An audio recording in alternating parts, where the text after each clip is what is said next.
Hold on. I just hit record. No. Say that again. 9. One more time. One more time. No way. Nope, not happening. Say it on air. Okay, just someone that's dope has asked for my assistance. I'm actually working with another doctor actually right now too. That's awesome. Yeah. So right now I might be working with 2 doctors as of right now. It's fun. It's good stuff. That's right. Yeah, dude. You're like, I'm like, God, hit record. We're gonna get that one too. Brandon has been seeked out by the professionals. See, yeah, which is dope. It's awesome, man. It's funny. I've had three of my, well, I guess 4 of my clients have literally said that like I've had four people. Okay, actually 5 people, 4 people over in Garrison, but another guy. They literally were like, "You're kind of like a doctor," and I was like, "They're like, are you a doctor?" I was like, "No, I'm not a doctor." So, but that does feel good, like when they say that shit. So I'm like, yeah. Well, I mean, you've got enough knowledge to be there, right? Yeah, I mean, well, I'm not gonna say yeah, but I just knew that I could practical knowledge to do what you need to at the level that somebody would assume someone of that status would have.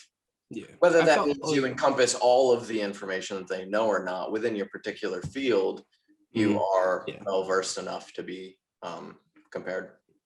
Yeah. I guess like what I told them was like, doctors specialize in things just like masons and absolutely engineers and things like that specialize in certain things.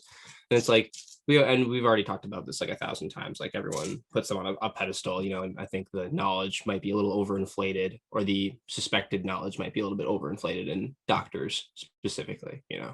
But they're just people just like you and I. And yeah, I think doctors are actually probably one of the closest things to like an education trade, right? Mm-hmm. Like we've got all of the trades, like welding, carpentry, all of those things, right? I think being a medical doctor, specifically like a surgeon, is probably one of the closest things to a trade, but through like an education path.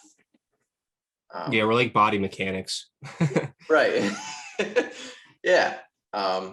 So respect to them when they do their job well. Yeah. However, on a note, I'm going to tell this because Haley's not here, and we briefly chatted about it last week. Oh yeah. Hi everybody. Welcome back to the Weekly Anabolic. Welcome back. I think this is episode 28. Yeah, I think so too. We took last week off.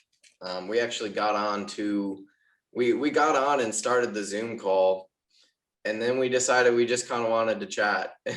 And so we just kind of chatted, to ourselves for a bit instead of recording. Yeah. But we're back this week. I hope you guys missed us. We missed you. And anyway, what was talked about last week is, Haley was at work, and there was a lady that was prescribed by a doctor to need to go to the gym to fix her health. She was overweight. And when she went to a PT, the PT told this lady, who already knows she needs help and that she needs to change her life before, something seriously bad comes of all of this. The PT told her she was too far gone to help, which is like, that was... How could you say that? Right. I'm like, imagine,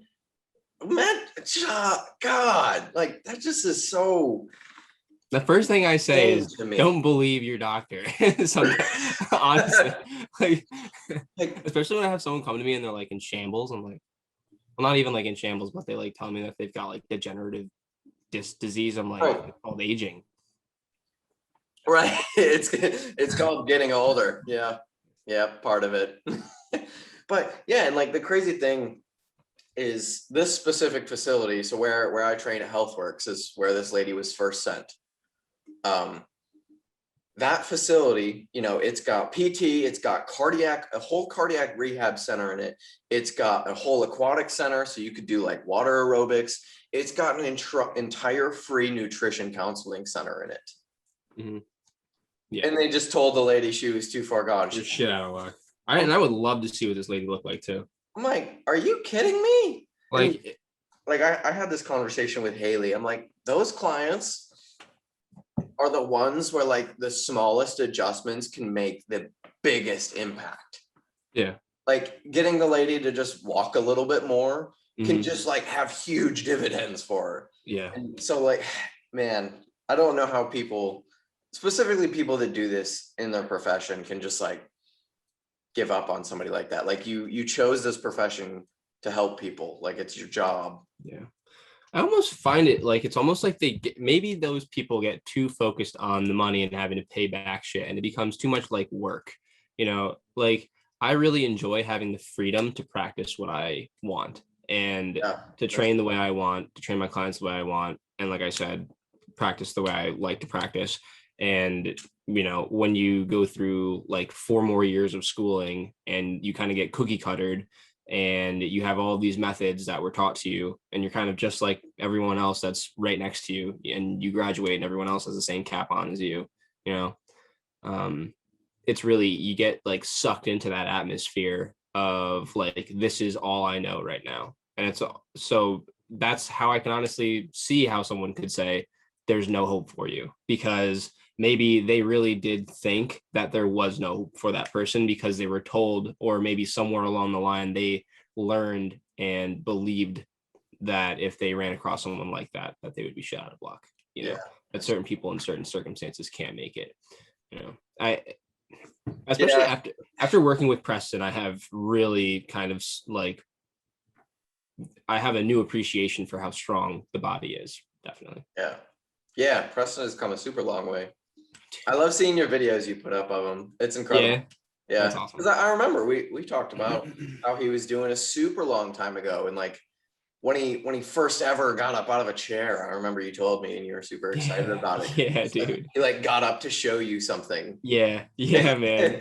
And yeah, I remember, we were talking about that a while ago, and now, Yeah. I've seen you post some videos up and he's like getting up and out of chairs and sitting back down and back up and like being able to just continue to do it. And it's just really cool to see, that progress and stuff. Yeah, dude. Thanks, man. Yeah, it's awesome. I love it. He's pressing like 80 pounds now from his bed. Wow. Yeah, with an easy bar. Yeah. He's probably pressing a little bit more than that right now. He's got little dumbbells too. He's up to like almost 40 pounds on either side with those dumbbells. Like he's almost pressing 40s, which is pretty cool. That is cool. Yeah, man. He's just getting really fucking strong. He's doing a hollow hold now for he wants to get a hollow hold for 3 minutes. Like back when he was like in his late 30s, like early 40s, he used to be able to do a hollow hold for 3 minutes, and he's like 70 now. So he did a 2-minute long hollow hold a couple days yesterday. So he's like coming for it, dude. You know what I mean?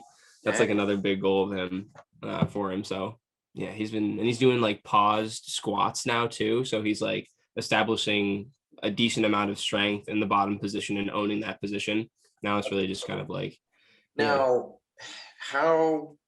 how quickly has all of this started to progress? Because I imagine it's sort of like a snowball effect, right? It took a while to get him to get in and out of chairs, but once he started to gain that access and ability to move, every single pattern after that has just like progressed so much quicker. Yeah. And now he's really at like a steamroll towards, just becoming fully active and functioning again.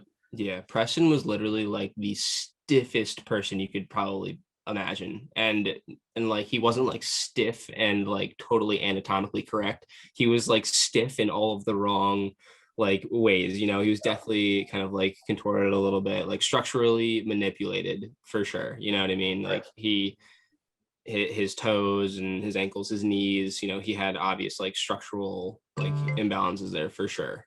And so like, and he was like super stiff all over the place. He had a lot of pain, like couldn't really even stand for more than like 5 minutes at a time, like just in one place. So like, walking around and moving was really difficult. So the objective was just to like get him as pain-free and kind of moving and doing the basic movement. Yeah, like doing the basic movement patterns and like kind of like waking things back up. Like, dude, day one, we were literally just like in the bed. he was on his back and we were literally just like opening his toes and closing his toes, flexing and extending his ankles, like knee flexion, just like tilting his hips, like doing like half crunches, things like that, like just moving things like segmentally and just like like literally like waking them up, like breaking the rust off of those areas and just like getting the movement patterns down that he needed to do. Throw some WD-40 yeah, I was like, all right, now flex and extend. give it another go. Yeah, a little bit more grease. Do we need some heat? Yeah, still squeaky. Yeah. And now we're trying, like now he can actually like walk, like he can kind of articulate his like his walking pattern like much nicer than it used to be. Like before he would just, oh shit, I don't know if you can still hear me, but before he was like on these like big like charcuterie boards for like feet, man. They were just like bricks, you know what I mean? He called it like his wombat waddle is what he called it. And like and so now he's trying to like heel toe and like articulate off the foot much nicer and like actually like look like he's like walking. So that's good.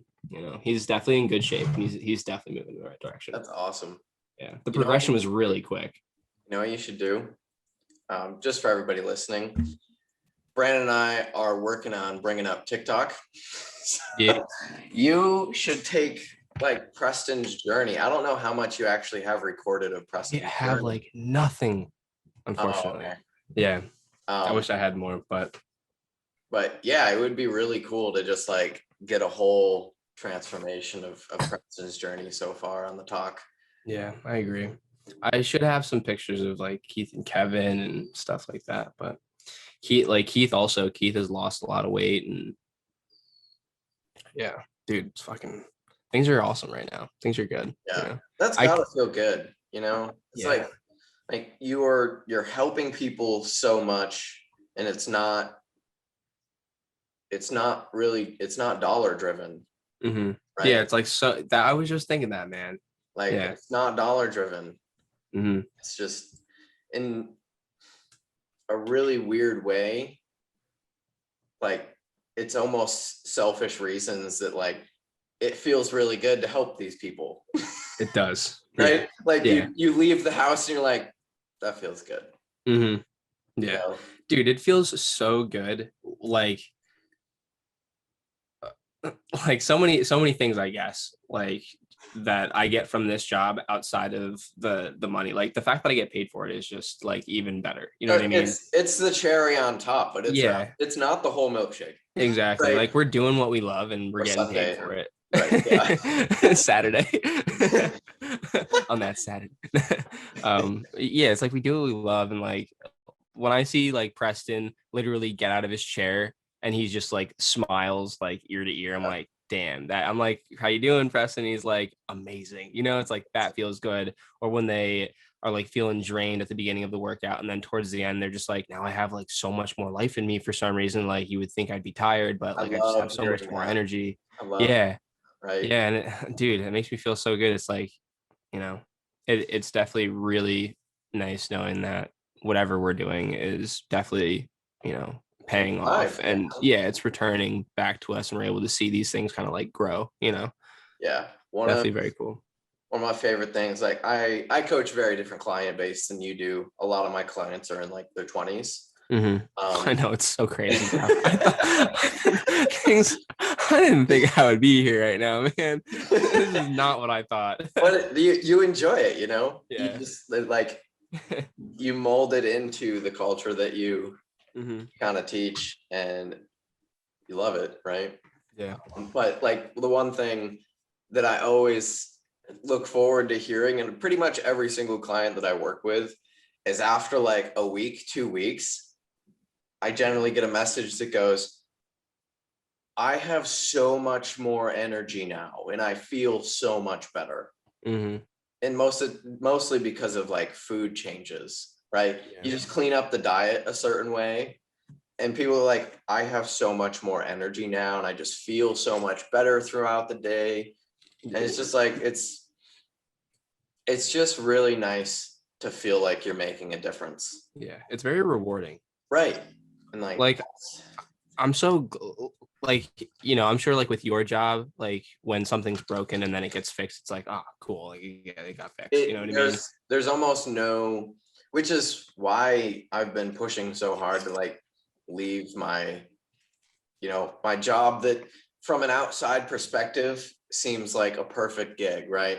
It's what I went to school for. I work for a really great company with great benefits. I get paid very well.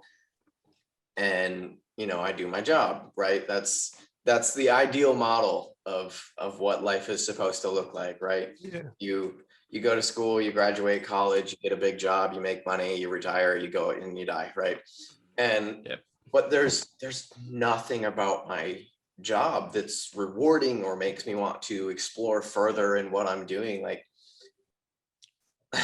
so I this past week, it's Tuesday. Last week, I decided that I finally made a choice after thinking about this for like freaking months, that I was going to get my, certification for personal training so that I can work in a gym. Mm-hmm. It was so exciting and fun to just like do some kind of like structured learning again. It was so fun. I cranked out the entire NASM course in like 3 days. Like I take my test on Friday. Cool. And That's I'm awesome, Brady. I'm fully confident in it. Mm-hmm. Like Mm-hmm. I think my lowest test score in all of my little like practice quizzes while I was taking all of the stuff was a 94. Yeah. And I just took like now I'm taking actual practice exams for it. And my very first one that I just did yesterday, I got a 90 on.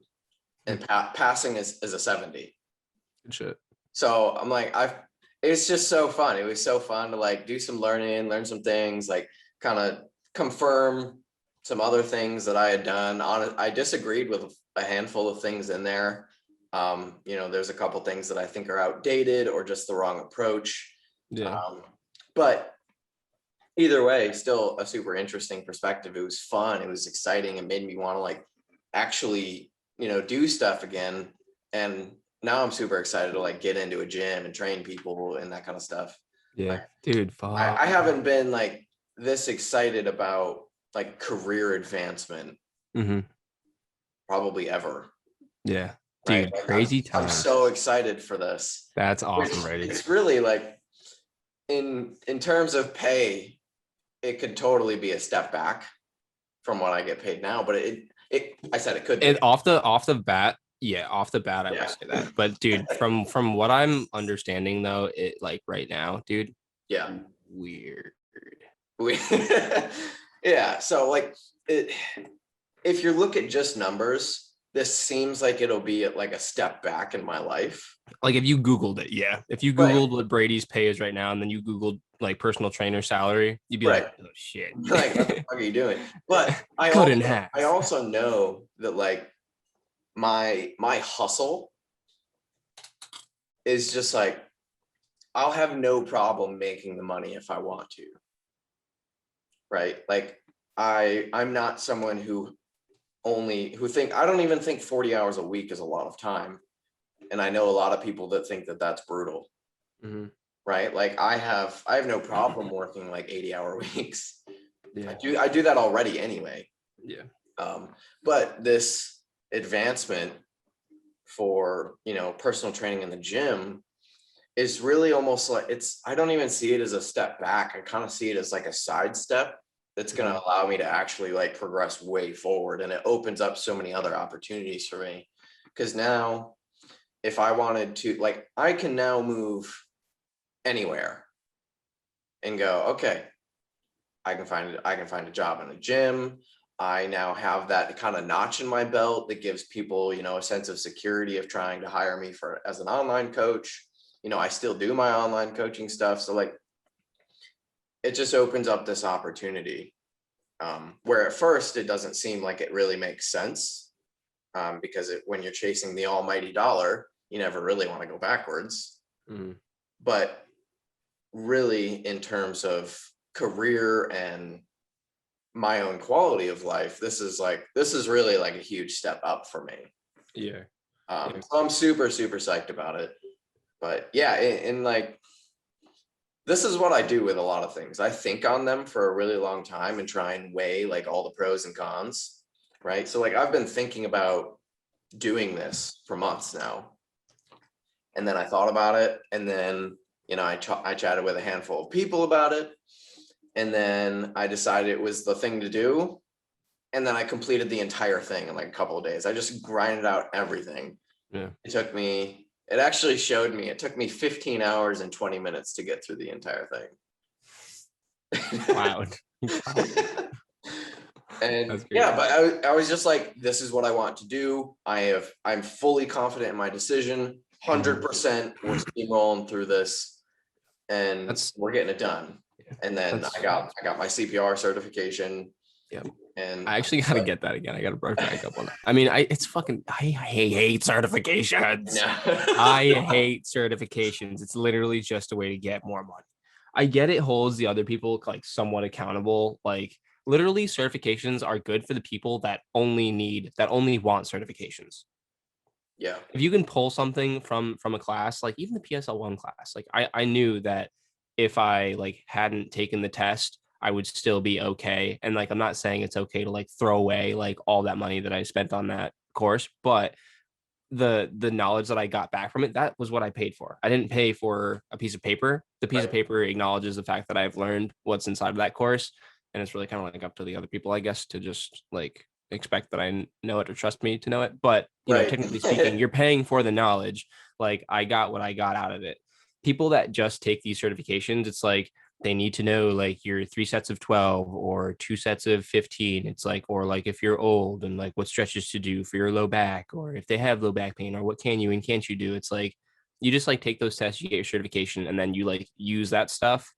It's like, unfortunately, like you're just reliving that really horrible cycle of just getting your certification over and over and over and over again.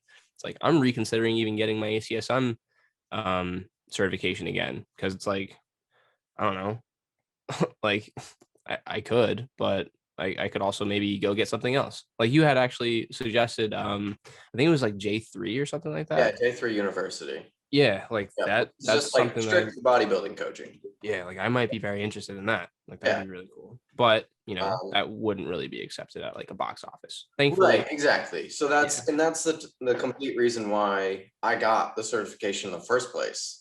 Right, is so that it gives me the opportunity to work in a gym. Right, because that's kind of that's where I need to go. I need to get in front of people. I sit behind my desk all day long. And so I think you'll like working with people, dude. I definitely will. I definitely will. Every time I get the opportunity to like work with somebody, if somebody like asks me for help or any of that stuff, like I love doing that. Yeah. It's just like, it's super fun. And that's kind of where like all of this even started for me back when I was like 15, is people would ask to come train with me and I would like coach them through things. Yeah. Which when I was 15, you know, but only knew so much, but I still like, I loved it. But yeah, like it was just getting in a gym to get in front of people and build like an in-person client base. I think it's just like the next step for me, and it opens up opportunity to do other things, and you know it's just next, you know. It's just next. I finally decided that like that's where things need to go. Even though like there was nothing in the NASM course that was overly new news, right? Which is why I could move through it in 15 hours. But yeah, that's the other thing I'm saying. Brady trucked through this course in 3 days. Like, if you can truck through a course in 3 days, it's probably like, like, is this really gonna help? No, I'm kidding.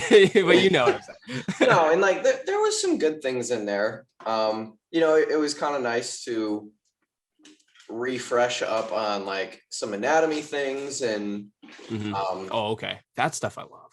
Yeah, like there was a good anatomy section in there, and like understanding different joint functions and those kinds of things. Where I really, and this is really where most of my time was spent, because I was getting answers wrong because I disagreed with it, was in like a training principles section. With breathing, you had said. Yeah, NASM was super big on like increasing volume for progression. And I was like, and then how they like periodized training. And they really, for some reason, like doing like 4-week blocks. Yeah, and deloading. It's like, so this is their model, which actually it's a decent model. It starts with stabilization and then strength endurance and then hypertrophy and then maximum strength and then power. So like speed and force, which isn't a bad model. You know, that's not a bad like kind of progression to go through. But they're like, do it in 4-week cycles for linear periodization. I'm like, what the fuck are you going to accomplish in 4 weeks? You're like just going to finally understand how to do the movement in 4 weeks and like get adjusted to it and find, you know, efficiency within it in 4 weeks. And so like, I really didn't agree with those principles. But either way, like there was nothing mind blowing in there, but notch in the belt. That's really what I. Yeah, it's just a tool in the tool belt, and then it's a notch in the belt. It'll make some people feel more comfortable with me. Yes, and it gives me the opportunity to be in a gym. Yeah, that's honestly the only thing that Brady is taking this course for. The utility of it actually is very low. 100%. Like Brady wouldn't honestly use any of the stuff inside of this on his actual clients. If I didn't need the certification to work in a gym, I wouldn't have gotten it, because all of the education in there that I needed, I can learn elsewhere and not spend any money. Yeah. Like there is such a stupid wealth of information, like educational content on YouTube for free. For free. Like there's literal education YouTube channels. Yeah. From like awesome guys. Yeah, from very, very good professors that will teach you everything you need to know. And so like I got the certification because it's the barrier between me and my next step as a coach. Yeah. That's it. It wasn't that I felt I didn't have the skill to coach or any of those things. And I'm definitely, it's not like my basis for coaching. I'm actually really glad that I kind of chose experience before the certification, because then while going through that course, I was able to kind of relate way more information, right? Like while I was going through the anatomy piece and like kind of relearning all of that stuff and understanding a couple different functions that I didn't have a good grasp on before, I was able to relate it to what I've already learned and experienced. And so I was able to match bro science with science and put them together. And I'm really glad I learned bro science first, because I think if I would have just learned the science first, I'd have a really hard time trying to translate over to like practical. Right. Yeah. I would probably place a lot of limitations on yourself as well. Yeah. Like there are some things in there that I don't want to say science can't explain, but science hasn't explained yet, right? Because this sport is still pretty new, and understanding muscle growth and the function of, you know, how we grow muscle or how we get stronger or how we better stabilize muscles is still a pretty new science. And so understanding that some things work and we don't exactly have an explanation to it yet is fine. It's fine. Like we don't have an explanation for everything yet, right? We're still doing research studies and trying to make sure that those studies are conducted in a proper way, right? Like there are studies that were made, 70 years ago that we've proven wrong now, just because the way the study was initially performed a serious flaw had a serious flaw within the study that was kind of overlooked. And when we looked back at it and we made that adjustment, it cleared things up. Right. So like I'm very glad that I kind of took a practical and experience approach first before confirming it with education. Right. It just gave me a much more well-rounded view at the way I approach things. Yeah. Right. Yeah. It's good that you developed that way, I would say. Like I said, if you went like the more technical route and science route, you probably would have kneecapped yourself somewhere along the lines. And that's honestly what happens to people, I feel like, when they get overloaded with too much information. They end up thinking that they know so much, and then they end up not applying like literally any of it.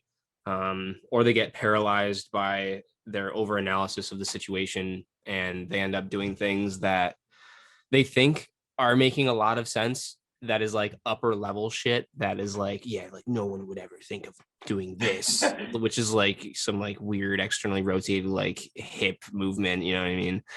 Right.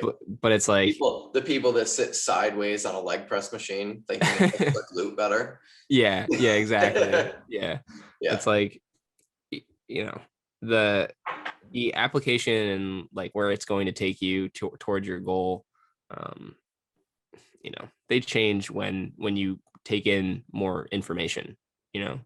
Like the more information, the more things that you take in and you accept as well. That's a different thing. Like you can take in information and you can choose to reject it or accept it. And if you end up accepting all of this new information, it can change your training style, and you can end up going from a power lifter to a physical therapist or a chiropractor, and then thinking that you should never deadlift or you shouldn't walk or sit ever, you know what I mean? Like things like that. You don't want to, that's like not where you want to go with it. And I do think it's super necessary to actually get that information and knowledge in, and not just be super brunt and broy with your lifting lifestyle. You can get pretty far with it, but like if you add a little bit of like information in there as well, you can bring it to the next level. Like for sure. Yeah. I think what happens a lot when people first start with like just education and they're totally dependent on the education to form what they do is, especially with the way, kind of our education system works, is that it's either this way or it doesn't work at all, right? Yeah. It's a very one track. This is what works. This is all you should do. And this is what will forever work. That's kind of how a lot of education is based right now. And when you first learn that without kind of having any sort of like practical side to it, you sit with this magnifying glass. And it's all you ever look at, and it's all the information you'll ever accept, because we're taught to only believe what we're educated on, I guess, with a degree. We're really just like the result of everything that's happened to us. Like all of our thoughts aren't actually our own thoughts. If you really think about it, everything has just been impressed upon you. Yeah. 100%. That's it. Yeah. 100%. Yeah.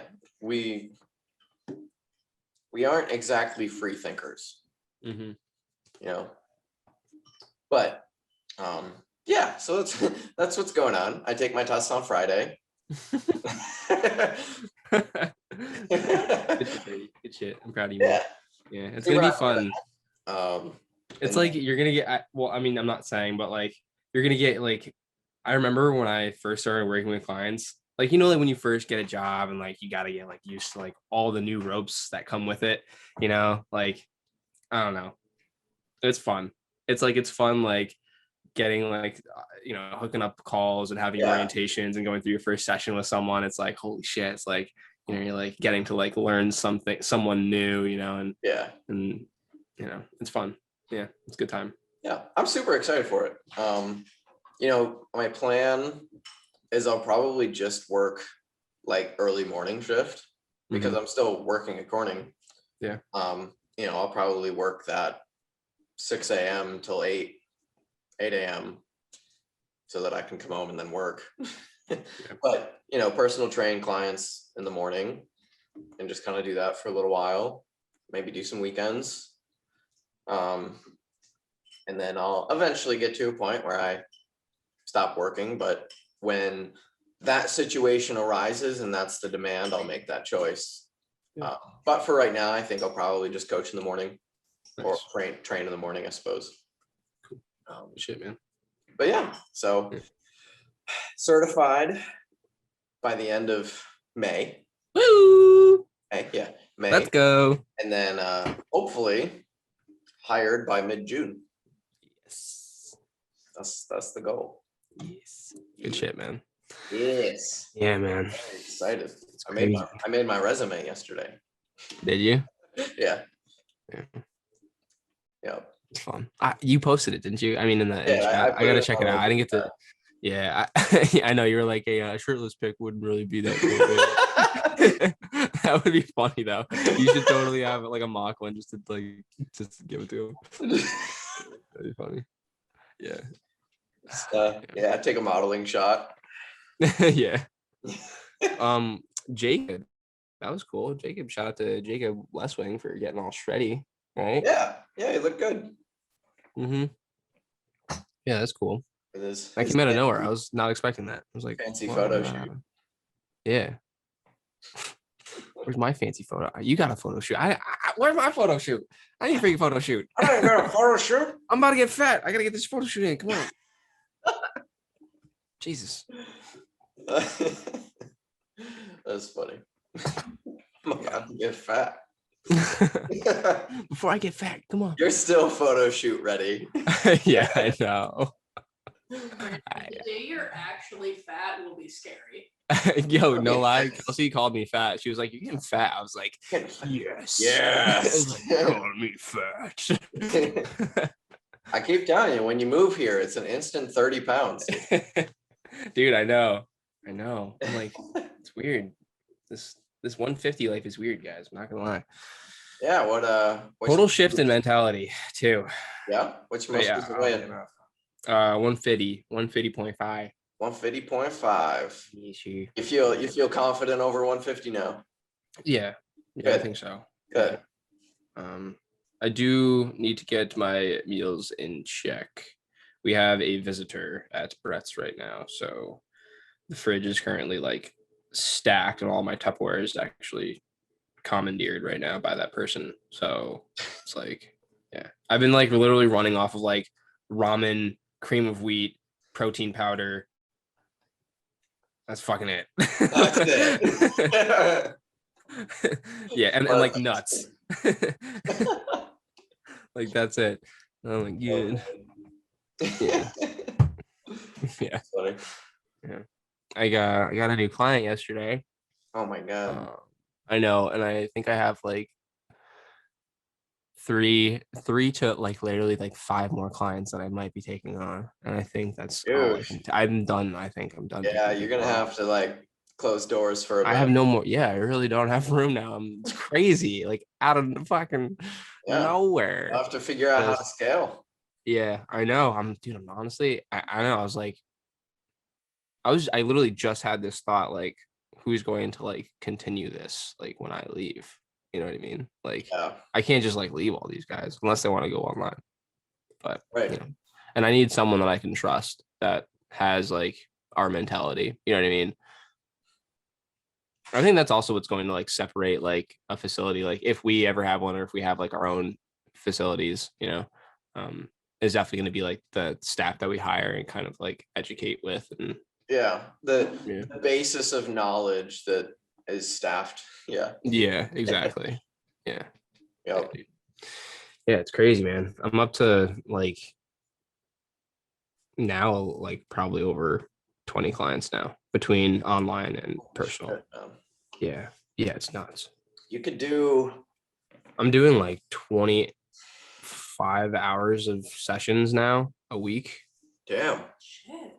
Yeah. That's awesome. Yeah. I wish it was at a facility so I wasn't driving all over the place. I literally go from Keith and Kevin's to Frank's to Christopher's to Preston's, and then I drive all the way back home, and then I have like 2 or 3 sessions at the gym, you know. And so like Monday, Wednesday, Friday, I'm out.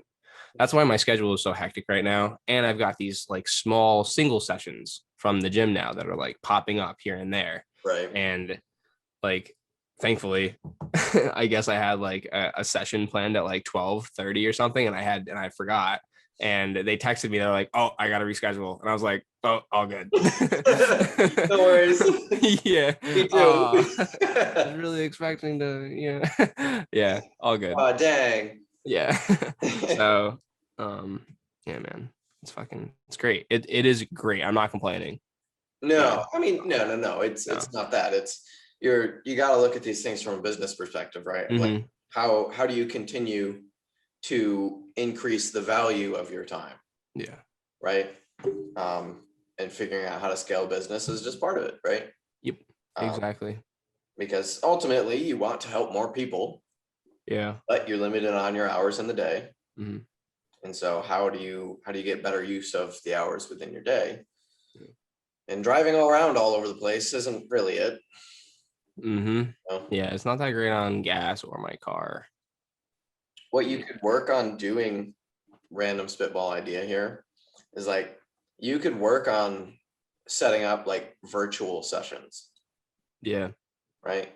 Because I mean, I don't know with your client base how exactly hands-on you are versus just like verbal cueing. But especially with like clients that have kind of been there with you for a little while and you've done like a good majority of the brute work. Yeah. And they're starting to function better.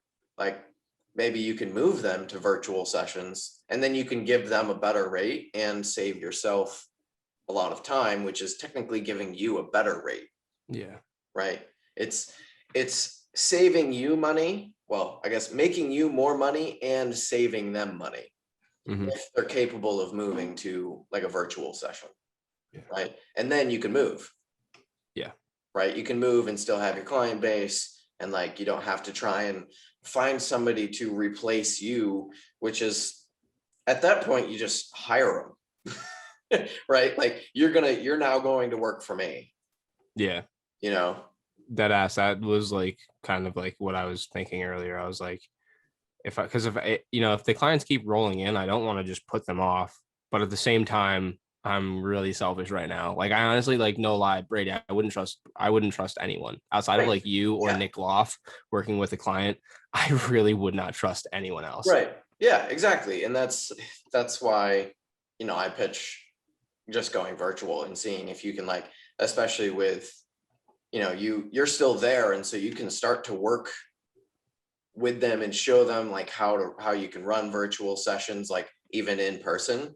But like, if we were to run a virtual session, this is how we do it. This is how you get it set up. That way you can kind of show them in person, especially since they're an older demographic.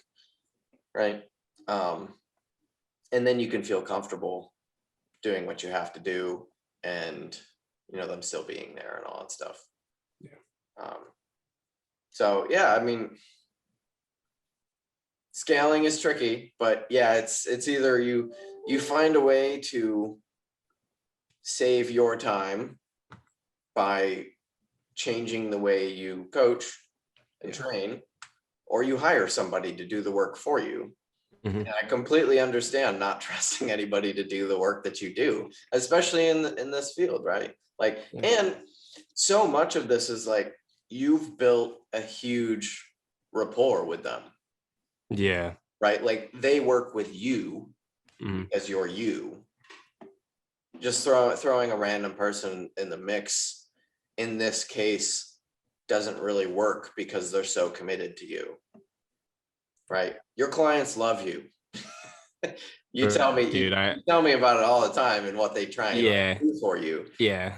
No, these guys are fucking, they're awesome. Like Keith and Kevin and Preston and Christopher and Frank, all these guys, super, like really, truly awesome people, like deep down to the heart, really cool people. And they're very, very nice people. So I'm really grateful to have them as clients too.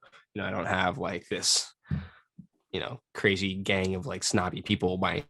It's like an actual crew of just awesome, loving people. So that's also something that I'm really thankful for. And they've also been super lenient in kind of rearranging their times and accommodating to my schedule and my driving path and things like that. So, shout out to those guys, and they've just been working their asses off. So they've been awesome clients as well.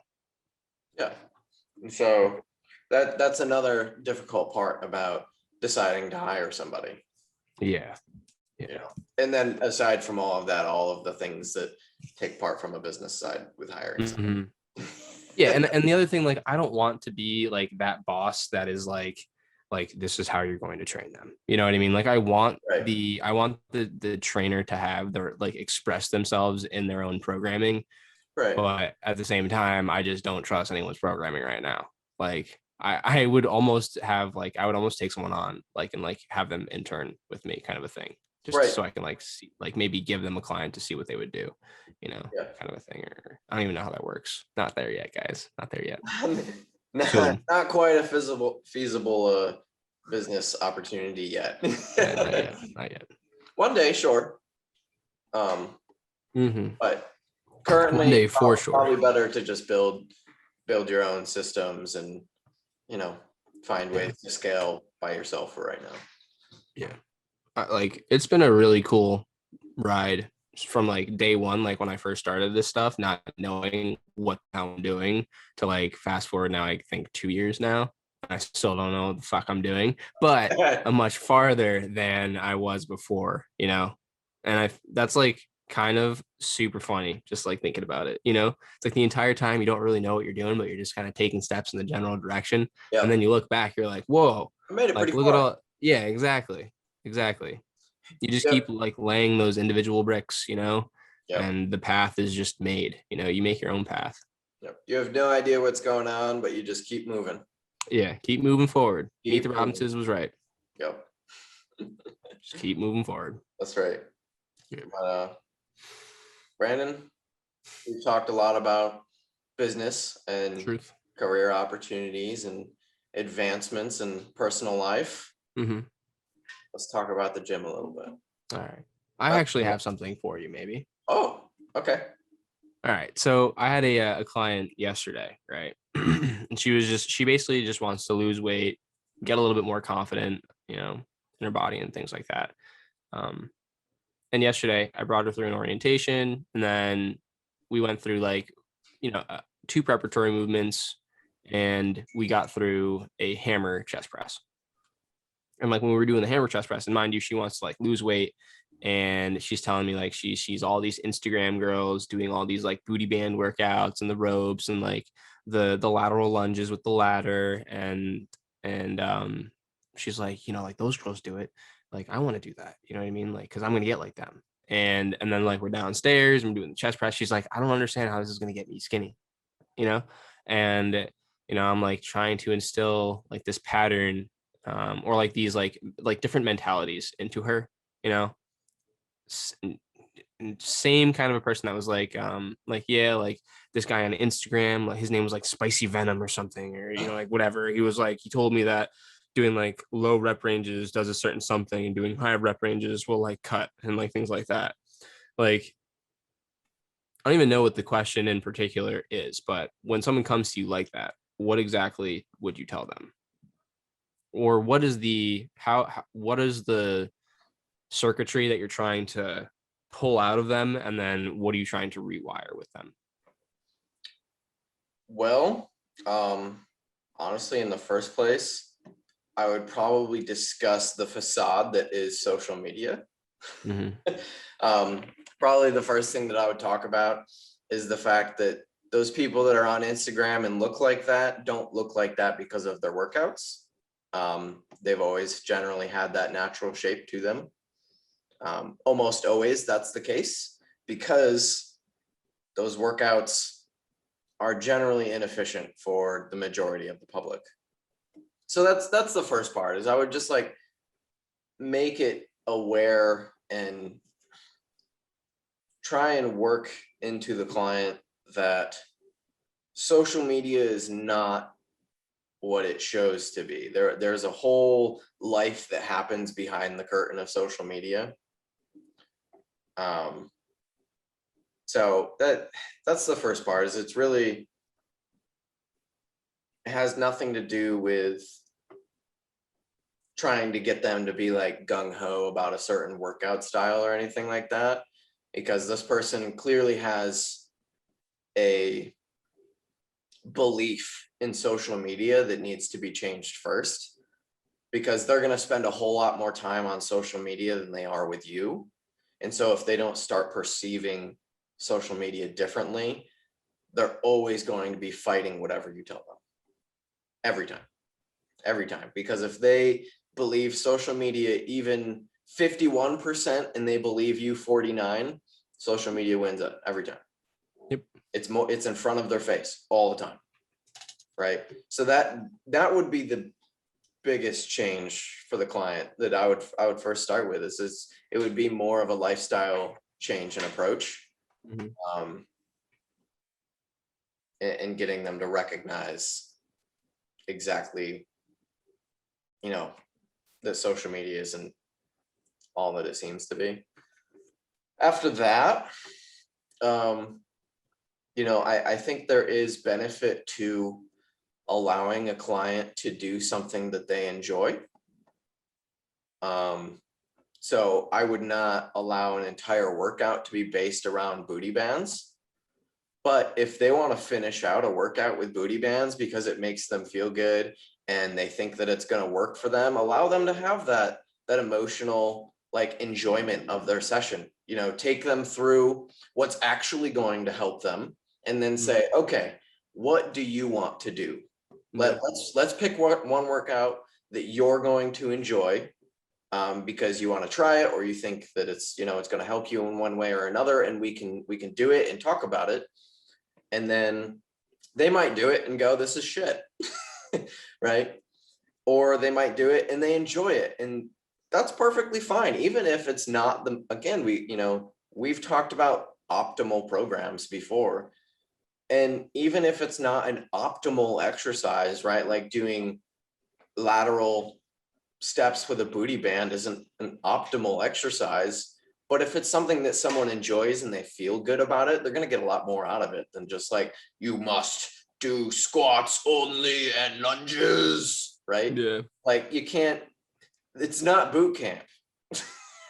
This is someone's life, and they do need to enjoy what they do. So there is a side of coaching that you have to appeal emotionally to the client. Yeah, I agree.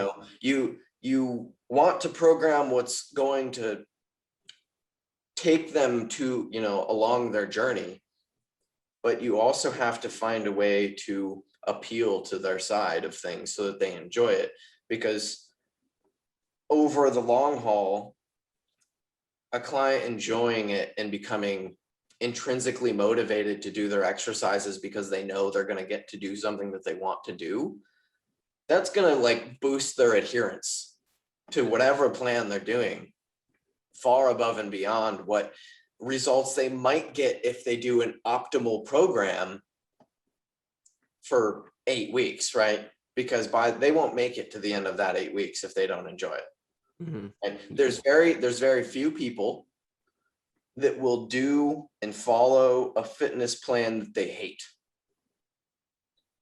because it's optimal. Yeah. Now, generally, those people are at the very top of the game because they'll do whatever it takes to be the best.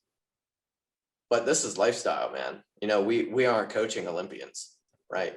We're coaching clients who are humans, who have regular jobs, who have regular lives, and they just want to be a little bit healthier, and they want to feel good in their skin. And so allowing somebody to enjoy their workout is honestly, I think it's way better than trying to give them something completely optimal. I 100% agree that they need to have the majority of their workout based on optimal training practices and something that's going to truly make the difference on the long haul. But the important part of that whole sentence is the long haul, and they have to be able to make it that far. Yeah. And that comes from somebody enjoying the workout that they do. And if that comes from doing a couple booty bands or doing some fucking hop, skip, jump shitholes, I don't fucking care. Shitholes. You know? I'm about it. I'm not. And that's exactly how the session went. I pretty much told her the giant Instagram disclaimer. And I also told her that, adherence is just as important as having a banging program. You want to make sure that you can make the best program in the world and, but the adherence is what's important, because if you can't adhere to a program for any longer than a week, then what use is that program to you? So yeah, I was considering giving her a day where she could get into her booty bands and things like that. Right. Yeah. Give her a day. She can, or a day, or an exercise at the end of the workout. Like, people love doing burnouts. And so let the client choose an exercise for the end of the workout. They first have to get through and put an effort into everything. And then they get to choose what they want. And that's going to give them an extra incentive to work hard and then finish the workout working hard, right? You don't want to start with that because they're going to do what they want. And then they're like, I did what I want. Now comes all the shitty stuff. So they're not going to try as hard. Yeah. Make them work hard and then go, okay, you get to choose today. What do you want to do? Right? Exactly. What do you want to do? Choose something. We'll do it. We'll set it up. We'll make it awesome. We'll make it fit the program so that it makes sense. You choose. Yeah. And then they get a sense that they have a direction in this. It's part of their choice. They're leading their fitness journey. It's enjoyable for them. I think that's something that just a lot of people in the industry kind of lose sight of, especially with lifestyle clients, is that people need to enjoy their workouts. Like, we do this for fun. We do this to feel good. And when you're just programming because science told you that this is supposed to be perfect and this is what you should do, then you're just leaving so much on the table. It's, again, I keep using the placebo effect a lot in these talks. It's not a placebo effect, but it's almost like when you enjoy what you're doing, you're going to work harder at it. Yeah, 100%. So it's not a placebo effect, but it's an effect that makes a serious difference. Yeah, there's going to be shit that you don't enjoy, but you have to put in some stuff that you can tolerate, because like, it doesn't need to be said that this shit isn't easy. Like, changing your body isn't easy. On paper it is, because it's just science, but it's not easy from an effort standpoint. Like, the effort has to be there, but it can be enjoyable, and you can do things that you want to do because they're fun. Right? If you don't like running, why the hell would I program somebody to run every day of the week? Right? If you do like running, great. Now I don't need to program any other cardio for you. Go take a run every day because you enjoy it. It makes you feel good, right? Why would I have you stand on the stair stepper when I can have you do some cardio that you enjoy? Yep. It's like, you got to learn your clients. It's such a huge part of coaching, is just like learning your clients and what works for them and what motivates them and what their goals are and how they approach their goals. Like, there's so much of coaching and working with clients is just personal, right? This is a very, very personal career field. Super personal. Right? Like, you got to learn how to work with people and understand how people feel emotionally and how they approach goals and like having a sense, feel good, having a sense of your, when you're particularly working in person, it's even more important when you have an online client, because you'll never get that physical contact where you're able to pick up on certain vibes. But I've really felt like an individual in particular who can kind of connect with someone, and I'm not trying to get all woo-woo-y and vibey, but to a degree, there is you have to really try to feel other people's pains, and you have to really try to experience what the client is experiencing it while you're going through it. Going through stuff and then telling your client to go through those similar things is also very important, because you've gone through it and you know what it feels like.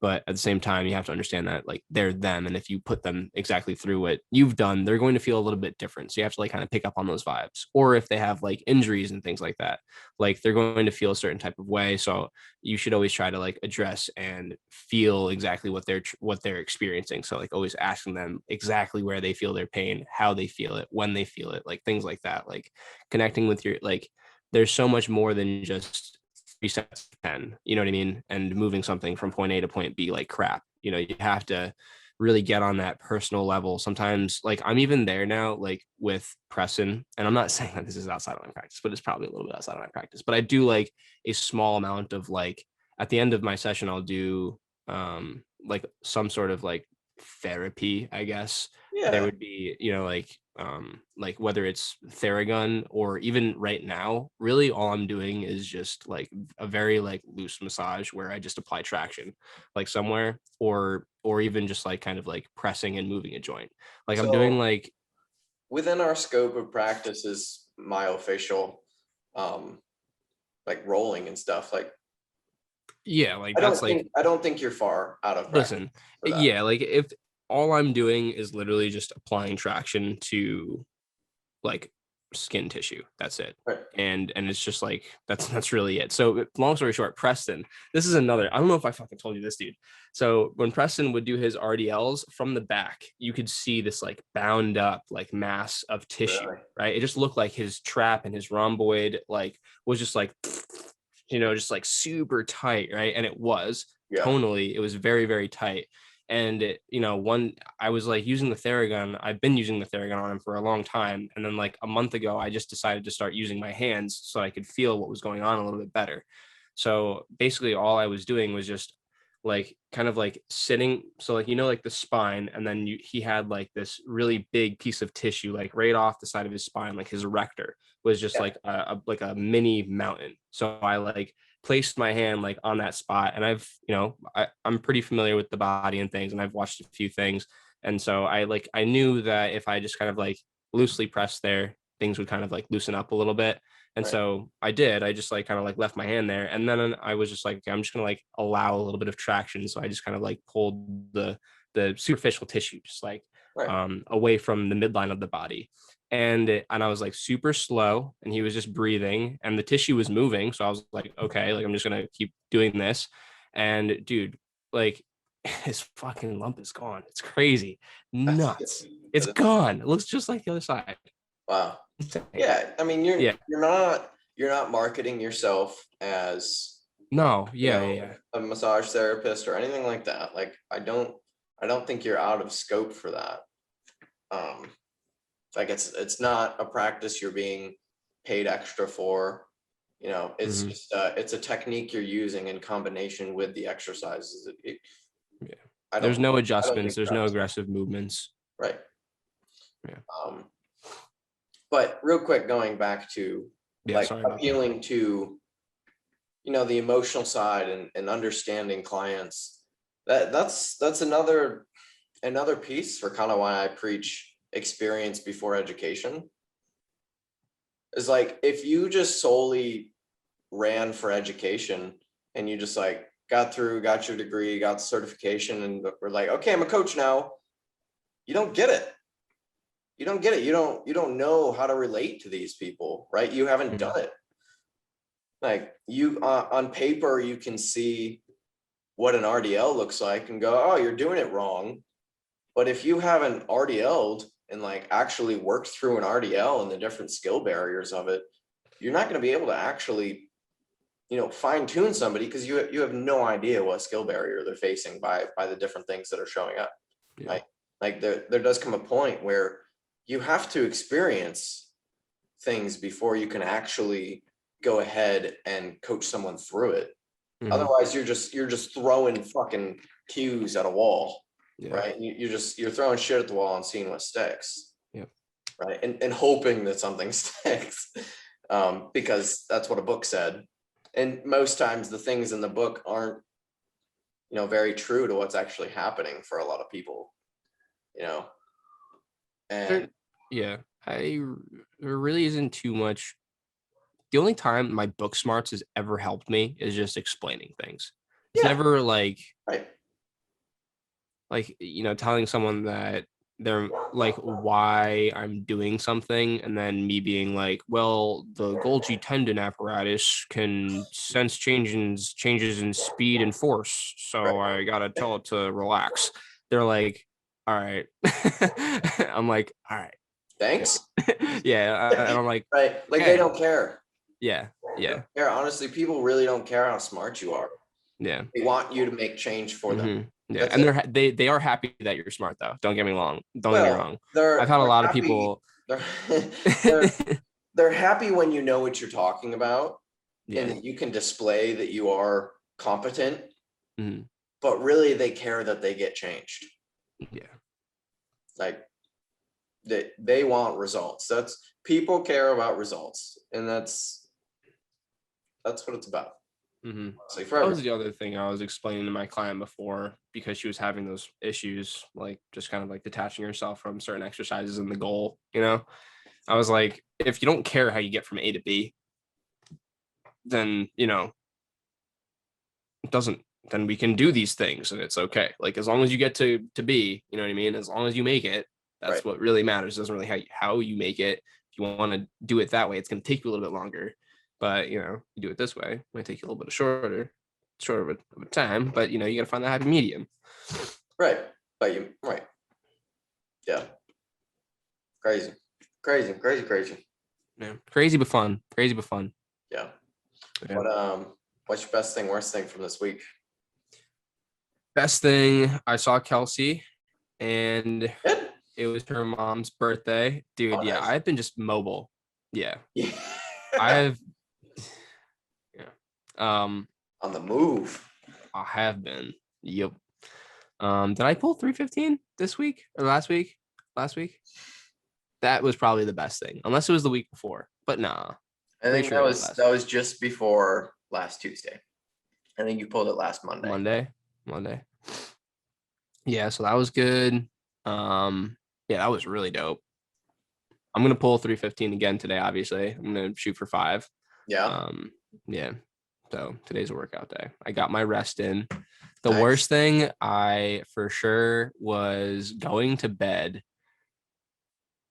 at like 9 o'clock at Kelsey's, and then waking up at like 12, and then leaving her house at 1 a.m. on Monday, getting home at 4 a.m. on Monday, and then waking up at like 7:30 on Monday. That was stupid. And so I don't want to do that again. We're not doing that again. That was horrible. So yesterday I was like a zombie, and I had a pretty long day too. I just like passed out yesterday. Yeah.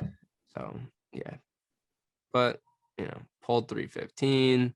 That was fun. My back has been also dope, and my hamstring. You know what I'm thinking it is? So when I mess my adductor up, and I've been seeing oh my god, Jackie DeMayo. Shout out to Jackie. I think what happened or what's going on right now is I think my hamstring is just having issues stabilizing my leg, because after our session now, I'm feeling I can actually like feel my hamstring like engage when I'm walking like much better, and my knees don't like do that weird thing. Like sometimes they would like stress valgously or variously, or typically valgously, and I didn't even realize what I was missing because I didn't have that sensation in my hamstring. But now that I have that sensation in my hamstring, it makes a little bit more sense. Like it feels like it's actually firing and doing something. That's And I'm cool. like, oh, fuck. Yeah. So that's also nice. I don't know if I showed you. Did I show you those marks, dude? No. Take pictures of them, but I got cupped on. That was my first experience with. That was also a good thing. I got cupped and scraped and stemmed God damn. on. Yeah, dude, Works. Jackie was awesome. Jackie is awesome, I will admit. Yeah, so and that's my like first time. That was my second session with her, but this is like the first time I've ever gotten like cupped and pretty much scraped and stemmed. I mean, she stemmed me the first time. Yeah. As well as some active tissue release too, which was also cool. and I actually have been forming a newfound appreciation for this stuff. And I think I want to look more into this field a little bit more, into like the myofascial field, Yeah. and tissue release and things like that. I think it's a pretty interesting topic. And it's kind of weird. It's always been like in my life, like I can remember when I was still at Brockport, kind of coming out of it, I was into fascia, which was super weird. And I was on this hike, and this lady came out of nowhere, and we just started talking while I was on this hike. And she just so happened to be a physical therapist, a myofascial release therapist.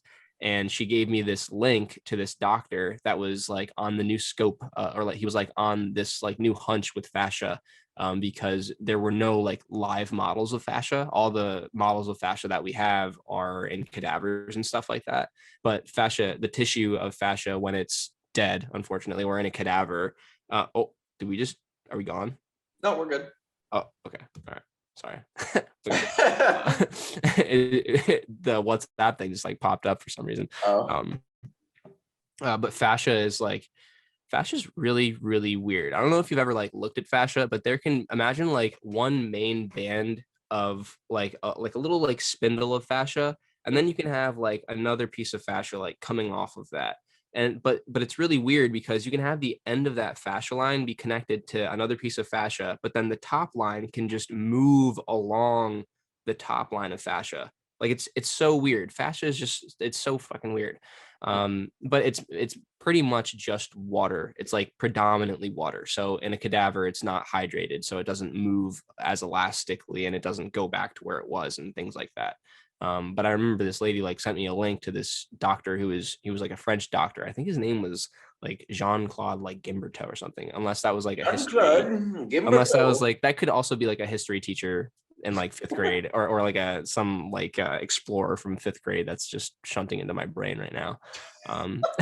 But yeah, and I remember he was doing like live tissue demonstrations on fascia in the hand, and he was doing like live, like he would dissect this dude's like hand, and he would like pull up his like the tissue on his hand, and he was like inspecting the fascia. It was really fucking cool. And then I never went any further with it, of course. And now like here I am again, like kind of like rekindling it. And I think it's kind of cool. I'm kind of interested again. Yeah. The universe is telling you to follow it. I think so. Yeah. Especially after making that thing on Preston's back, just like kind of calm the fuck down. I was like, that was very interesting, you know? And Yeah, that is cool. That is cool. Yeah. Follow it. Tell me more later. Yeah, dude. Yeah. Oh yeah. So yeah, Jackie was really cool. I got stimmed and I got cupped and stuff like that. It was so funny. She was like, yeah, the objective isn't to like create a just like a shit ton of A, redness, and B, like damage, you know. You don't want to go like ham in the paint. You know, a lot of people just like cup you and then suction to death. Right. You know, she was like, that's not really the point. But it was really funny because when I got back up and we like took the cuffs off, I like looked when I like got out, and they were like literally brown, dude. They were brown. Like, I was like, so much for not getting too red. Yeah. But I think we figured out that my mid back tightness was coming from my traps being tight. Not surprised there. Yeah. So I got stemmed, cupped. What is stemmed? The stem is just like electrical impulses just getting okay, like muscle like tissue. Okay. Yeah, and I thought that part was hilarious because the first time I ever got stemmed, like our first session, it was just me. I was face down on the bench, and these stem things were on me, and for some reason my right trap was just like going insane, and it's just me, like in this room, and I'm just like alone in the room, just like tweaking out, Just and tweaking. just tweaking and laughing at myself for like tweaking like that, dude. And I'm like, what is going on? I'm like, no one knows that this is going on right now. Like, it's hilarious. I'm just over here having a seizure and nobody knows. Yeah. I've played around and then before. You've had that? I just in college I had a friend that got in a car accident, and so he had he got like stim pads from his doctor or something, like a whole stim machine. Mm-hmm. And so I played with them, of course. So I was just putting them all over the place. Like, Yeah. I did some really dumb shit with them too. Like, there was a time I think I put them on my quad and then see if I could counteract like the stim. Yeah. So I like turned it up so that it tried to like flex out my quad. Yeah. And then I tried to Bro, you're trying to break his shit. yeah, that probably would have been a really good way to like pull a muscle, but Yeah, probably. it's fine. Yeah. Yeah. It was fun.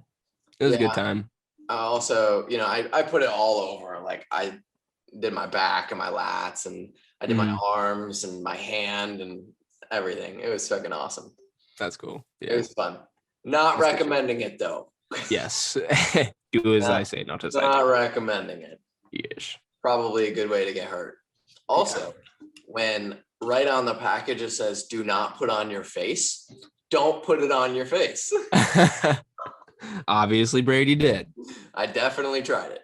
Yeah. Brady was like, I was very interested. yeah. That's funny. We kept it at a really low level though. You know, you keep it low, so it's really just like a twitch. But But yeah, you know, good shit. follow what the warnings say. Yeah. Oh, you just put on blue light glasses? Yeah, they are. I left them at the gym for like 5 days by accident. I finally got them back here. Nice. Yeah. Yeah. Pee. You want to go pee? I'll talk about fascia for a second. Sure. All right, cool. All right. Tell All the right, world so- about fascia. I'm gonna be right back. All right, weird. Okay, so the reason why you would even kind of like go about getting cupping in the first place. And hello guys, how you doing? What are you up to? Are you on the cardio machine right now? Are you driving? You just moseying down the road? You enjoying this long walk on the beach? What you up to? All right. So on to cupping. So what is the objective of cupping and scraping and stim and all of these things? Basically, in my opinion, and you know, there's obviously a shit ton of opinions out there. Just take mine with a grain of salt, just like you should everyone else's. Fascia, right? So fascia is like this loose connective tissue, and it innervates absolutely everything. If you put your hand like on your arm and you put your hand on your skin, like on your forearm, and then move it around, you can kind of pull up and down and side to side. Your skin gives in different directions. Basically, the bottom of your skin has fascia connected to it, and that fascia is connected to or innervates, you know, the rest of your body and those muscles and things like that. So when you pull your skin and then you let go, it snaps back into place, and that's because that fascia has pulled that stuff back into place. Basically, what can happen with that fascia, that loose connective tissue, it's like a really complex web. And if it gets dehydrated or if it's stagnant and doesn't move, it can get bound up, and it can cause restrictions in range of motion anywhere. It can really happen anywhere. So basically, the idea with cupping and scraping and just massage therapy in general is to manipulate that fascia, manipulate that tissue, make it a little bit more plastic so that it brings a little bit more mobility to the tissue and to that joint or to whatever joint you're working with. So quite literally with cupping, it applies pressure onto the top of the skin, and it literally pulls the tissue up into that cup, and that tissue is innervated by fascia. So it will pull on that fascia as well, hopefully kind of releasing whatever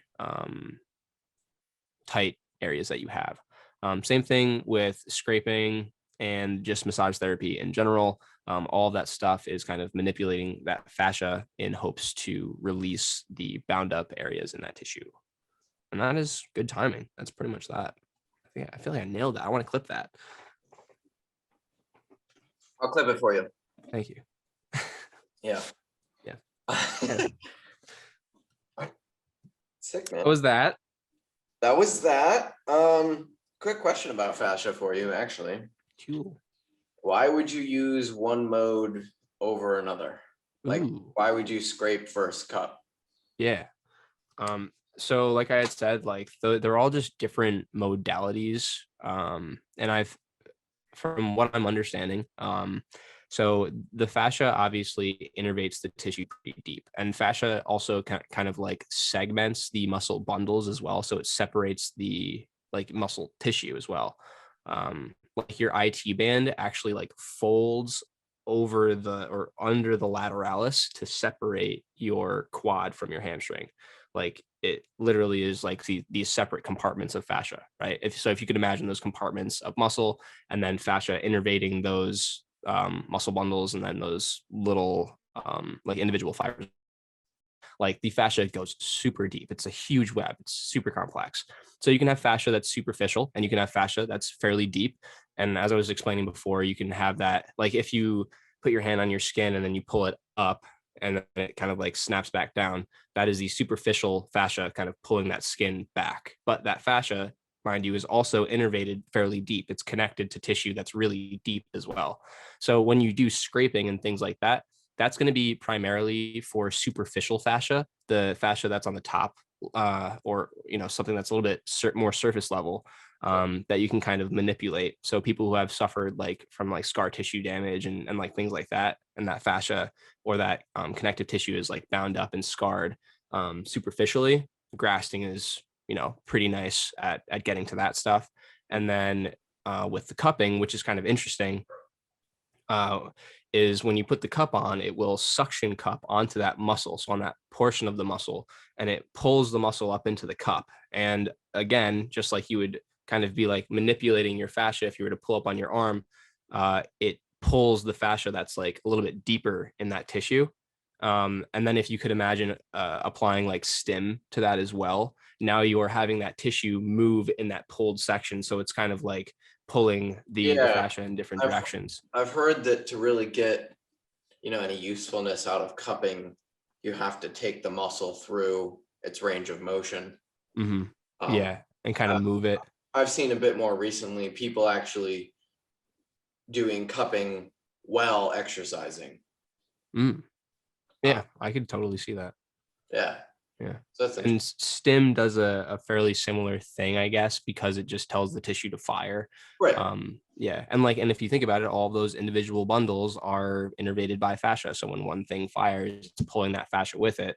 And if it was bound up or connected to something that was bound up and it gets pulled and then it gets unbound, now you have some unbound tissue and more access and range of motion at that joint.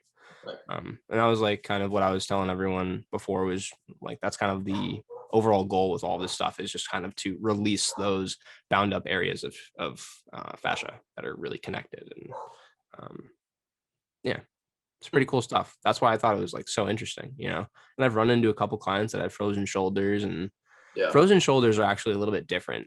That's a little bit more of a neuromuscular thing that's going on there. From what I've understood, I don't really know too much about them. But something weird. Have you ever had someone with a frozen shoulder by any chance, or like had a friend with a frozen shoulder? I haven't, but I know about them, and I don't really know what they are. Yeah. So they're like something that develops like over the course of, I guess, like 4 years. It's really weird. It's one of those like weird ones, but bottom line, your scap gets like locked to your upper arm. And like when you want to like move your upper arm, your scap pretty much moves with it, like degree for degree. It's pretty much like locked in place.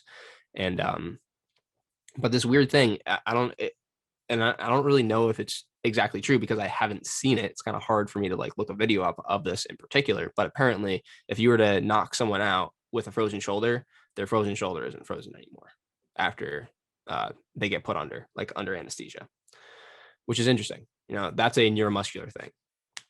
Like much like cramping is also neuromuscular. Like if you were to point your toes and curl your toes really hard, I can almost guarantee your midfoot would probably cramp up because that tissue isn't used to being in that fully shortened position. And that can happen like everywhere, frozen shoulders included. Yeah, it's weird. It's weird, dude. There's an entire form of, I forget exactly what its name is, but there's an entire form of therapy that deals with like neuromuscular pathways and like manipulating them to regain like function. Let Let me look it up. What's it called? Okay, well, there's literally neuromuscular therapy. I thought it had a different name.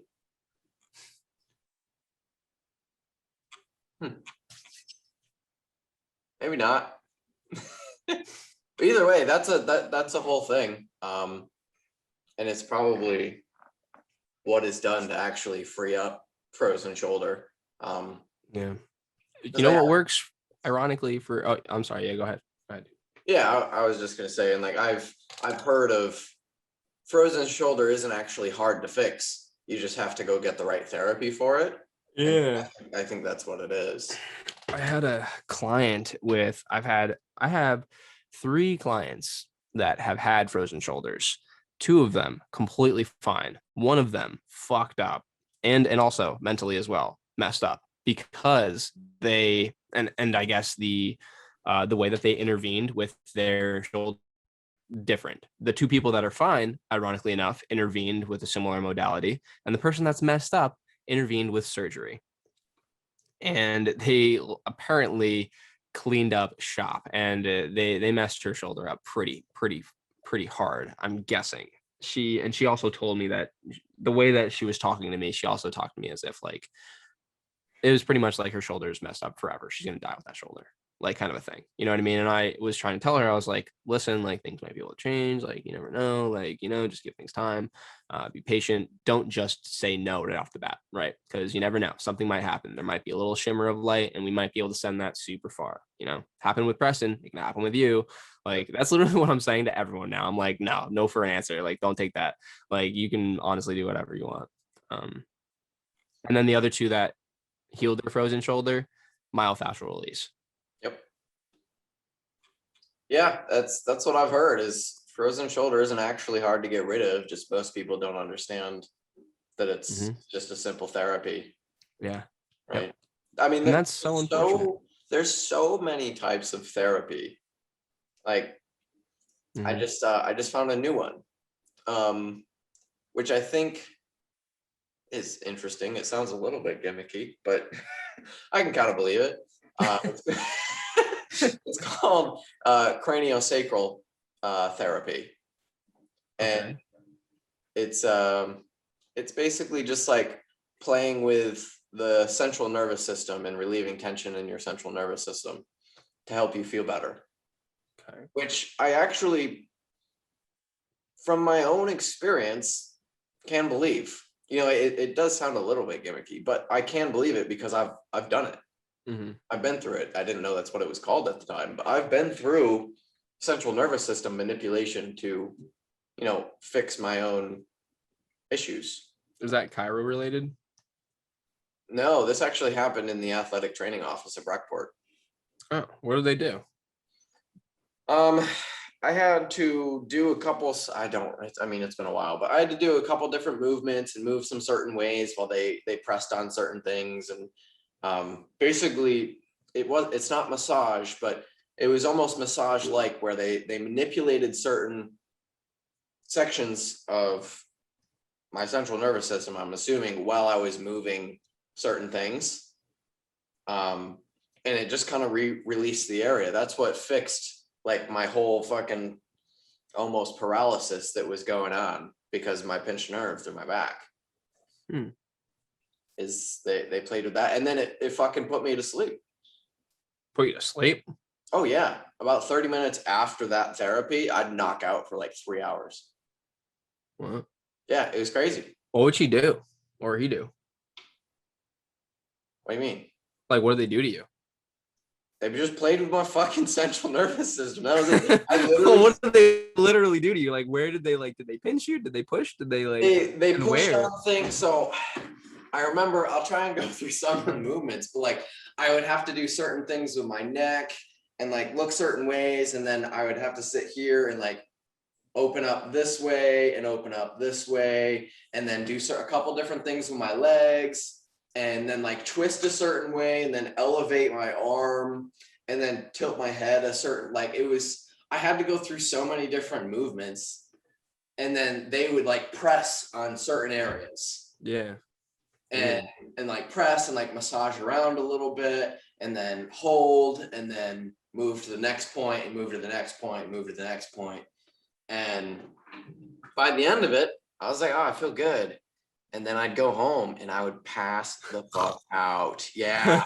Like I would have to lay in bed because I wasn't gonna stay awake. Wow, cool. I wish that Yeah, shit happened to me. it was super cool. Yeah. It was super cool, and it helped. It fixed it. It was crazy. Yeah. Like dope, by that point, I'd been to a chiropractor. That hurt like a fucking bitch. Yeah. Yeah, because I had a fucking pinched nerve that I ran right along my spine. Yeah. And so when they're in there fucking cracking shit and moving me around, it just Clenched up on you. Yeah. Yeah. Oh, dude, the next day I couldn't walk. It was so bad. It like aggravated it, inflamed. It was terrible. I didn't go back in. I was like, that's the scariest thing, is going to a bad chiro when you're in pain. Like, just going to a bad chiro is really scary too. Yep. I got that done. I went and got a whole bunch of like blood work done, trying to figure it out. And then I got to Brockport, and they're like, yeah, we're gonna try this therapy. We've done it like twice ever. I was like, oh, Weird. cool. Let's give it a shot. Yeah. Very cool though. But it worked. That's super fucking cool. Yeah. Like, I think stuff like that's very cool, and it's so easy to just like to not know anything about it and then just discredit it because it's like too woo-woo-y. Like, you're telling me right now you looked to the right and down and lifted your right arm and you were okay. And it's like, yeah, like I don't fucking know, man, but yeah. It's like, all right.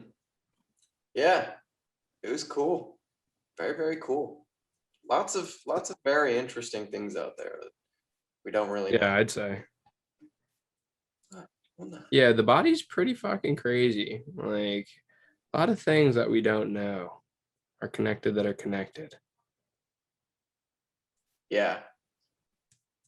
Yeah. And you know what's funny? I actually just looked it up because I remembered like where the pinched nerve was. It was at my C7. And so one of the things in there is C7 pinched nerve exercises. And ironically, this is exactly what I do anytime that I feel like it's starting to act up again. Is a lot of times I think it's caused by like really tight upper traps. So I go through like a ton of like neck exercises and just like doing stuff like this and holding it and just running through all of this stuff again. Because this is all of the head stuff is what I remember from all of that stuff. There's a whole bunch of stuff in my arms and legs that I don't remember at all, but I do remember like I had to do this. I had to go through all the different ranges of motion through my neck, and it was probably to help stretch out my trap a little bit. But yeah, I just looked it up and that's exactly what to do. I was like, oh my God. Oh my God. Oh my God. Oh my God. What a coincidence.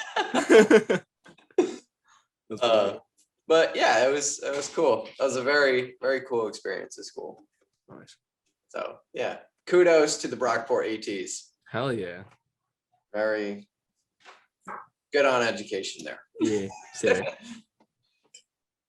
But dude, I've been walking more recently. Have you? Yeah. Good.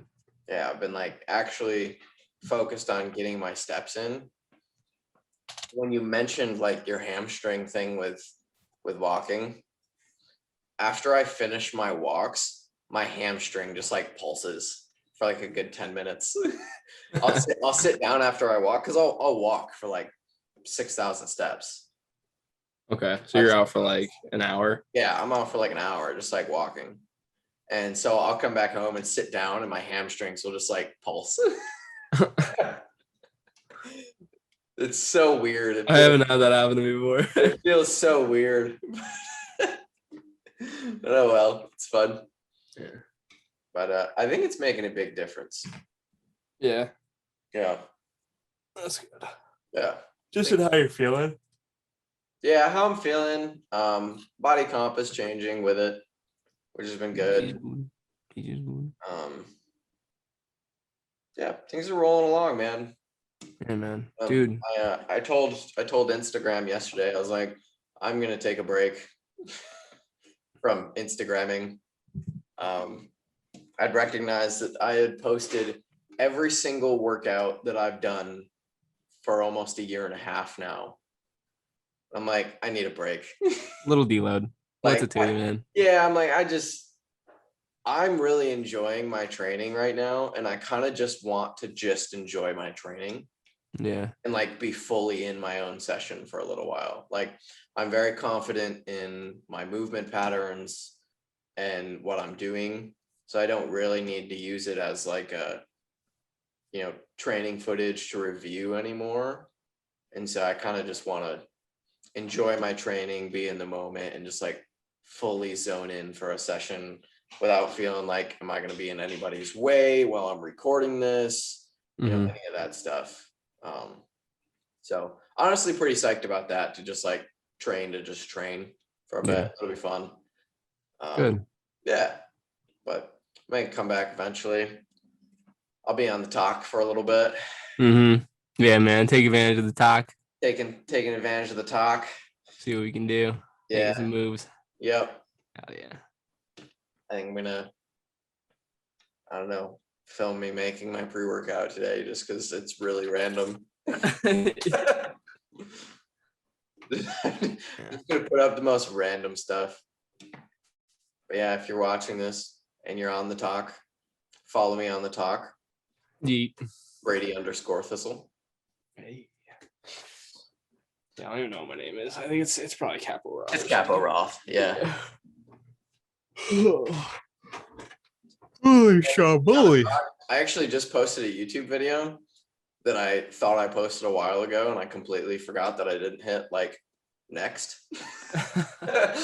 Like, it was just sitting fully uploaded, waiting for me to hit publish. Nice. And so I finally published it yesterday. Yeah, that's funny. Yeah. But yeah, things are good. Getting certs done pretty much. Yeah, man. Shit's trudging along. Rolling along, yeah. Yeah, I can't Ready believe this, for man. the next step in life, Yeah. Working on that breakthrough. Yes, sir. Probably talked about it on this podcast. I was feeling like a level up in life is coming. I think this is the way. Yeah. We'll find out. I have no idea, but I think this is the way. I feel good about it, so we'll find out. Yeah. We'll find out. It's gonna be sick. Good shit, Brady. Yeah. But we've been on for pretty much 2 hours. Yeah. Yeah. Went by like that. I gotta train. Same. I gotta eat and train. You have legs today? I do. I have legs today. Woo. Ooh, baby. Yeah. I think. Little leg day TikTok. Yeah, a little leg day. Then I gotta film again. Yeah, as Brady was just like, yeah, I'm leaving it behind. Like, hold on, I'm not filming legs. Also, this legs is fucking hard. Oh, I did tell myself I was gonna drop weight on my Bulgarians. I drop weight on my rows, and I'm feeling 100% better. So much better. I bet. Yeah, dude. Yeah, it's good to push the boundary and then like drop back like 10% and 10-20% and then like recollect yourself again. Yeah. Some people will argue that this is the long way around because you're going backward and forth and back and forth and back and forth. But like, honestly, sometimes you gotta like try and push that ceiling. Yeah. And get a little rough with it. Mm-hmm. And then when you come back down a little bit, you'll do it a lot cleaner than trying to take just like the linear path. It's not always that simple. But the books don't tell you that. Brady against books 2021. Pretty. Yeah, let's see what I got today. I got my leg raises, my ham curls. Ooh. I think I might have to use my gym pin. Shout out to Gym Pin at Gym Pin on. How's that thing been working for you? Dude, I fucking love it. Yeah. I love it. It's like it's kind of put a new like driving force into my training to just try and max out every single machine. No. But yeah, I think I'm gonna have to use it on my ham curls today, possibly. It's pretty close. Yeah. It's pretty close. I've stacked the machine, but I don't remember what my rep range was. I'm pretty I think close I'm gonna, to. I think I'm gonna switch out my Smith squats for actual back squats. Okay. And then I got Bulgarians. That'd be lit. And I got accessories. It's actually a pretty light leg day today. Nice. Yeah, I've got some hammies, some RDLs, some lunges, or some barbell front squat lunges, whatever the fuck you want to call them. Some adductors and some calves. I'm so thankful that I don't have those. Adductors and calves or front squat. Front loaded lunges. Come on, man. Yeah, I know. I'm the Stupid adductors question. and calves guy. That was a stupid question. Dude, it's so weird having my like thighs touch like this now, dude. I'm like, yes. What is going on? I love it. Yeah. That plus good. Kelsey calling me fat. Oh, good week. Good week. Feels good, man. It does. Yeah. Adductors and calves gay. That'd be my next Instagram handle. If I didn't love my Instagram handle so much, I'd definitely like try and coin an exercise. Yeah. Brady, the RDLer. RDL guy. Or I could play off like squat like Chow. I'd be like RDL like Brady. RDL like Brady. RDL like Brady. But yeah, man, I think we'll wrap it up. Yeah, that's pretty much it, dude. I think that's all I got. I mean, there's always more to chat about, but Always more to chat about. I want to train too. Yeah, same. I know, dude. I haven't trained since Thursday. Oh my god. Dude. Yeah, I'm fresh. That's right. You're very fresh. Yeah. You That's Yikes, what I tell man. myself. Yikes. Yeah, dude. Working on it. Working on it. All right. All right, We'll Brady. close this one out. I'm gonna clip that. I was kind of kidding about that. You don't gotta go through that. You're fine. Why? It's easy. All right, if it's easy. I'll clip it for you. All right, thank you, buddy. Then you can Instagram live it or Instagram IGTV it. I'm so nervous. Or we can just throw it as its own little thing on the YouTube channel. Yeah. True. Intro to myofascial facial. Myofascial Anyway, if you're still listening to this, thank you very much for joining us for this journey. It was good to be back. We'll catch you guys next week. We do appreciate. All right, like, subscribe, hit that notification bell, all those fancy things. I don't know. Follow us on the talk. Yeah. Come through. All right, guys. All right. See you later. Peace, Brady.